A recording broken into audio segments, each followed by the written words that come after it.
یہ ایک فرقہ ہے، اسے باطینی فرقہ بھی کہتے ہیں۔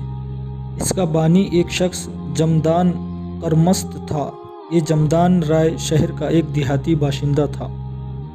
جب اسے یہ احساس ہوا کہ مسلمانوں کی مملکت ایرانیوں کے ہاتھوں تباہ ہونے کے قریب ہے، اس لیے کہ مسلمانوں میں ان دنوں افراتفری پھیلی ہوئی تھی، اس افراتفری سے فائدہ اٹھاتے ہوئے اس نے ایک تحریک چلا کر اسے کامیاب کرنے کا فیصلہ کیا۔ میرے بھائی، ایسا ہوا کہ 890 عیسوی میں اس جمدان نے کوفہ شہر کے قریب ایک دارالحجر بنایا اور اس دارالحجر کو اپنی تحریک کا مرکز قرار دیا۔ پھر اس نے اپنے عزم کو ایسے لوگوں کے دلوں میں ڈالنا شروع کیا جو جاہل اور کم پڑھے تھے۔ وہ اس کی تحریک سے متاثر ہوئے۔ مثلاً یہ ایک خفیہ تحریک تھی، اپنے کچھ انقلابی رجحانات کی بدولت جلد ہی اسلام کی سیاست کا ایک عنصر بن گئی۔ یہ جمدان اپنے مخالفین کو خواہ وہ مسلمان ہی کیوں نہ ہو قتل کرنا جائز سمجھتا تھا۔ ایک بار بصرہ میں جستی جنگ کے نام سے انہوں نے کافی خون ریزی کا مظاہرہ کیا۔ آہستہ آہستہ یہ تحریک قوت پکڑ گئی۔ 899 عیسوی میں خلیج فارس کے مغربی کنارے پر یہ ایک خود مختار مملکت قائم کرنے میں کامیاب ہو گیا۔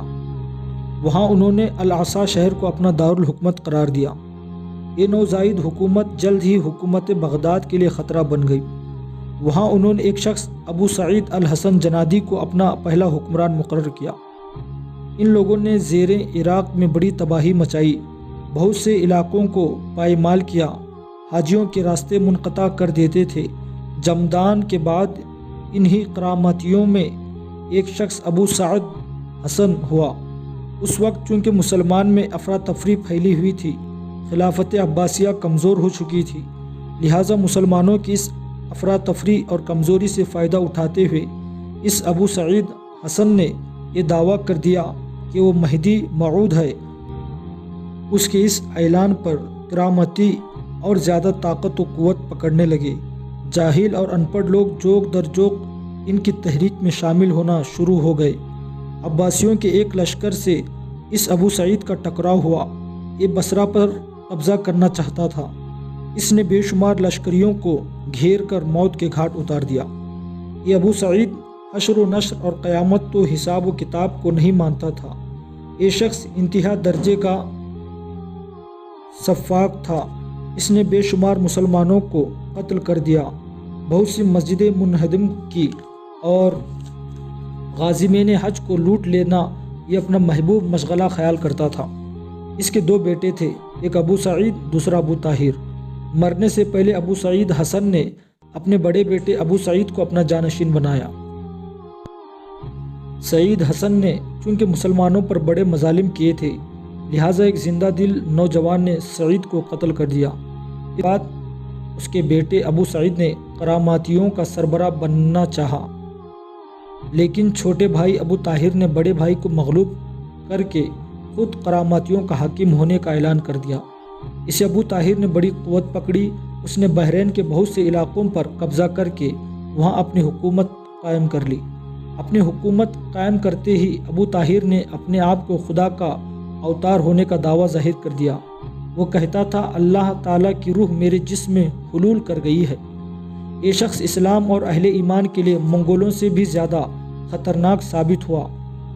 اپنے کراماتی اور باطینی پیشواؤں سے بڑھ کر اس نے مسلمانوں کا استحلال کیا اور ان پر مظالم کیے۔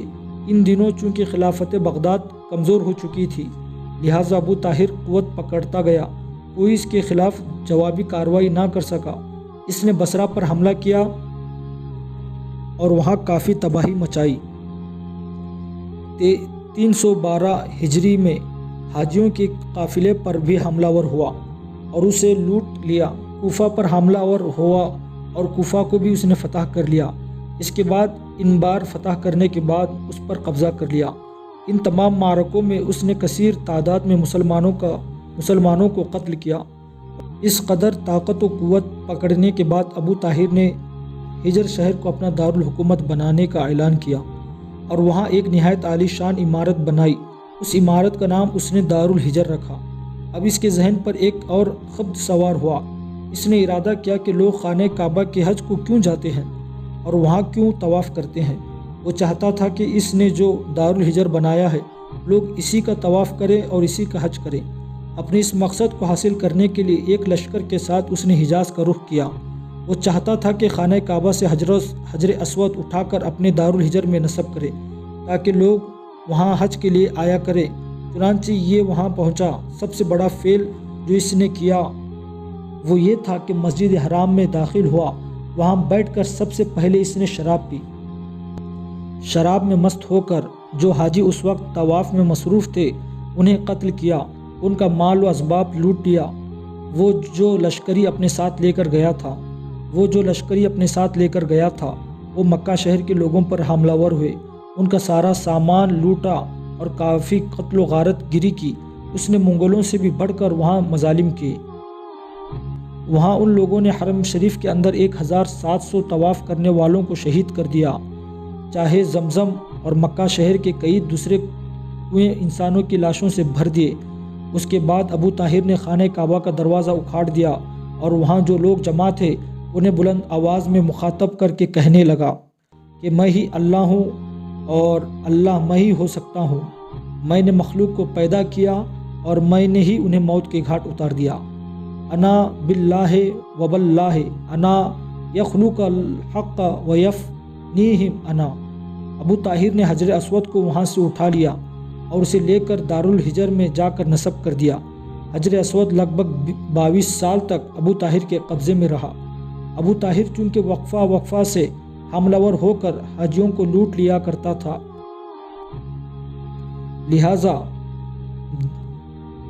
لہٰذا اس کی ڈاکہ زنی اور لوٹ مار کی وجہ سے لگ بھگ 10 سال تک خانہ کعبہ کا حج بد امنی کی وجہ سے مفقود رہا۔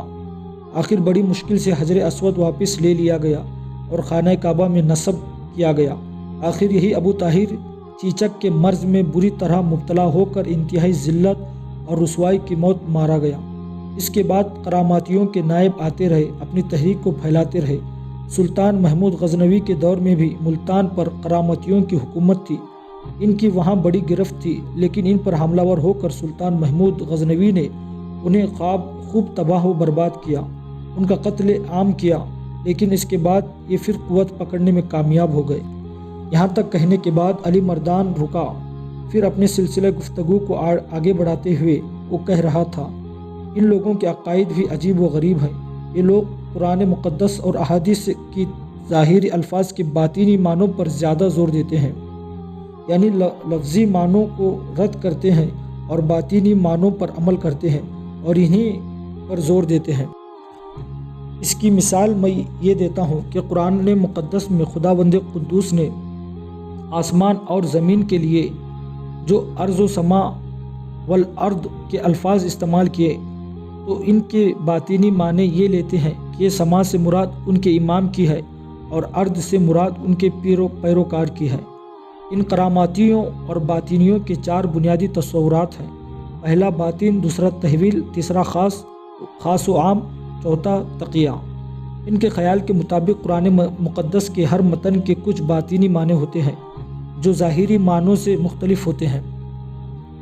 ان کا یہ بھی عقیدہ ہے کہ انسانوں کی 2 قسمیں ہیں، یعنی 2 طبقے ہیں، ایک خاص جو باطن کو جاننے والے ہیں، دوسرے عام جو باطن کو نہیں جانتے۔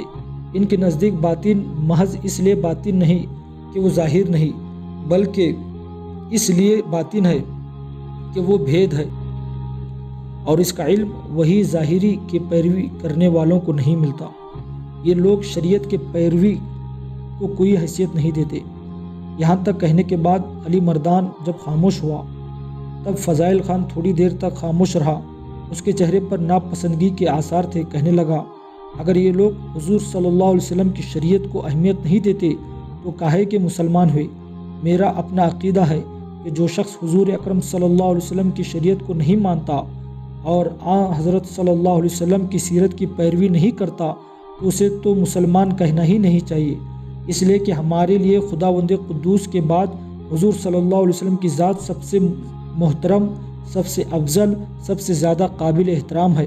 اگر کسی نے حضور اکرم صلی اللہ علیہ وسلم کی پیروی نہیں کرنی، آپ صلی اللہ علیہ وسلم کے راستے کو نہیں اپنایا تو وہ کیسا مسلمان ہوا؟ فضائل خان جب خاموش ہوا تب اس بار غازی بیگ نے اسے مخاطب کیا۔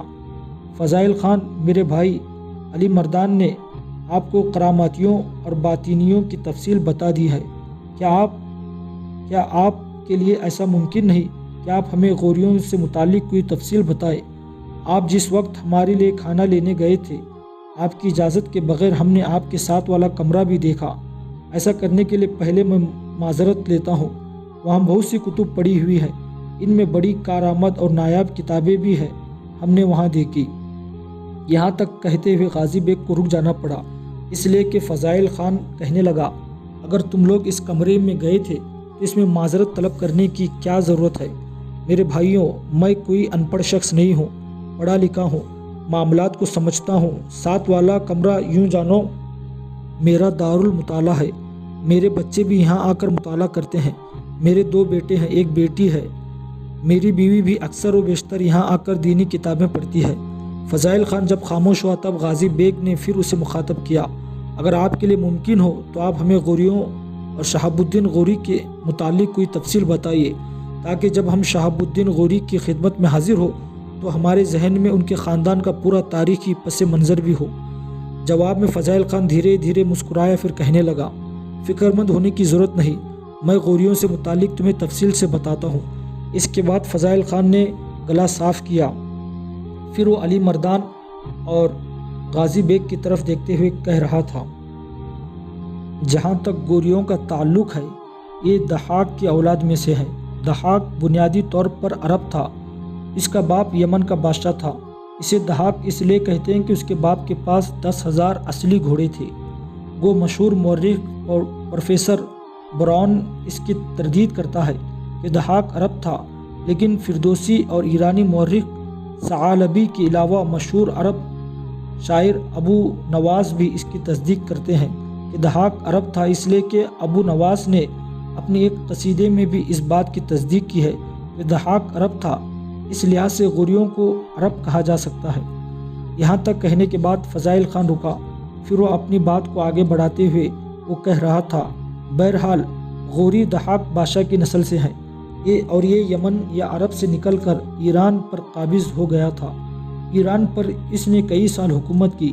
جب فیرودون نے ضحاک پر غلبہ حاصل کیا اور ضحاک اور اس کے خاندان کو قتل کر کے یہ خود ایران کا بادشاہ بن گیا تھا، تو ضحاک کی اولاد میں سے کچھ جو قتل ہونے سے بچ گئے وہ جلا وطن ہو گئے، لیکن 2 بھائی جن کا نام سوری اور سام تھا، وہ ایران کے نئے بادشاہ فیرودو کے دربار میں ملازمت کے سلسلے میں منسلک ہو گئے۔ کچھ دن تک تو یہ دونوں بھائی فیرودو کے دربار سے منسلک رہے، اپنے فرائض منصبی بہترین انداز میں ادا کرتے رہے۔ بعد میں انہیں اس بات کا خدشہ رہنے لگا کہ نیا بادشاہ فیرودو بہرحال ان کا دشمن ہے، ان کے جد امجد ضحاک کو اس نے قتل کیا ہے، لہٰذا وہ کسی بھی وقت ان کے خلاف ہو سکتا ہے۔ ان وسوسات کے تحت دونوں بھائی سوری اور سام اپنے خاندان اور اپنے ہمدردوں کی ایک جماعت کے ساتھ نہاوند کی طرف بھاگ گئے۔ وہاں پہنچ کر اپنے حالات کو بہتر بنانا شروع کیا۔ سوری تو اپنے قبیلے کا سردار بنا اور سام کو اس نے اپنا ایک لشکر تیار کرنے کا حکم دیا اور اس لشکر کا اسے سپہ سالار بنا دیا۔ دونوں بھائیوں میں باہمی خلوص اور محبت بہت زیادہ تھی۔ اس کے علاوہ سوری کی بیٹی کا نکاح سام کے بیٹے سے ہوا تھا جس کا نام شجاع تھا۔ کہتے ہیں کہ کچھ عرصے بعد سام کا انتقال ہو گیا اور شجاع اپنے چچا کی زیر سایہ پر پرسکون زندگی بسر کرنے لگا، لیکن یہ آرام کا زمانہ کچھ زیادہ عرصہ نہ تھا، اس لیے کہ شجاع کے دشمنوں نے آخرکار شکایت کر کے سوری کو شجاع سے منتفر کر دیا اور سوری اس نتیجے پر پہنچا کہ شجاع سے اپنی بیٹی کو علیحدہ کر کے اسے کہیں جلا وطن کر دینا چاہیے۔ دوسری طرف سوری کی بیٹی کو جب ان حالات کا علم ہوا تب اس نے اپنے خاوند یعنی شجاع کو پورے حالات سے آگاہ کر دیا۔ اس صورتحال کو سامنے رکھتے ہوئے دونوں میاں بیوی نے مشورہ کیا اور یہ طے کیا کہ انہیں سوری کے یہاں سے بھاگ جانا چاہیے اور کسی محفوظ جگہ جا کر قیام کرنا چاہیے۔ ایک رات شجاع اپنی بیوی کے ساتھ شاہی استبل سے 10 اعلیٰ درجے کے گھوڑوں اور اونٹوں کی چند قطاریں حاصل کیے اور اپنی بیوی بچوں کو ان پر سوار کروا کے اور جو کچھ مال و دولت ہاتھ لگا جلدی جلدی لے کر اس علاقے کی طرف بھاگ گیا جسے غورستان کہتے تھے۔ غورستان ایک محفوظ اور مستحکم مقام پر پہنچ کر اس نے قیام کیا۔ اس مقام کی مضبوطی اور استحکام سے شجاع اس قدر مطمئن ہو گیا کہ عالم مسرت میں اس کے منہ سے بے اختیار کلمہ نکل گیا، زد مندیش، یعنی اب اس شے سے مت ڈرو۔ اس بنا پر اس جگہ کا نام ہی زد مندیش پڑ گیا۔ شجاع نے اس مقام پر چند قلعے تعمیر کیے اور کچھ ہی عرصے بعد اس قدر قوت حال کر لی کہ ایران کے ساتھ اس نے جنگوں کا سلسلہ شروع کر دیا۔ آخر ایک وقت ایسا بھی آیا کہ ایرانیوں کے ہاتھوں شجاع کو شکستیں ہوئی۔ شکستوں کے نتیجے میں شجاع نے ایران کے بادشاہ فریدوں کی اطاعت قبول کر لی۔ اس اطاعت کا شجاع کو یہ فائدہ ہوا کہ بیرونی طور پر وہ محفوظ ہو گیا، لہٰذا وہ اندرونی طور پر اپنے علاقے کو مضبوط اور مستحکم کرنے میں لگ گیا۔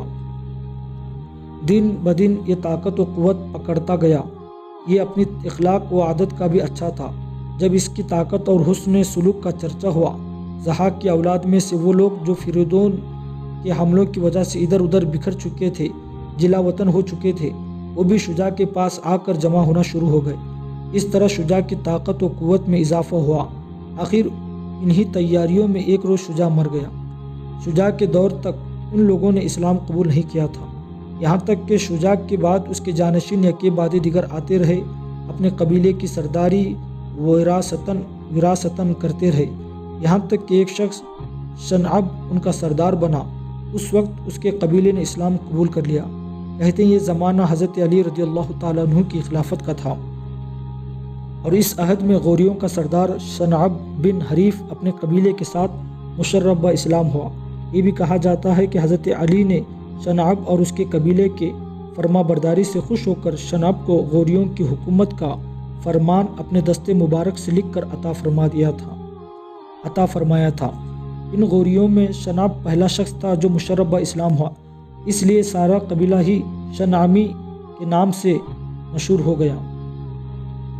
ہارون رشید کے دور میں غوری حکمران یحییٰ بن نہتان تھا۔ اس یحییٰ کا ایک پوتا سوری بن محمد تھا۔ اس سوری کا بھی ایک بیٹا تھا جس کا نام محمد بن سوری تھا۔ یہ سلطان محمود غزنوی کا ہم عصر تھا۔ یہ سلطان محمود غزنوی کی اطاعت نہیں کرتا تھا۔ اس پر محمود غزنوی نے اس کے خلاف لشکر کشی کی اور اسے گرفتار کر کے قید میں ڈال دیا۔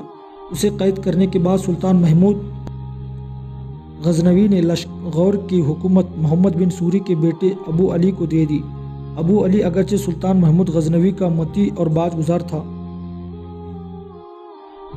لیکن اہل غور اسے پسند نہیں کرتے تھے۔ اس کا نتیجہ یہ ہوا کہ اس کے بھتیجے عباس نے زبردستی اس کی حکومت چھین لی۔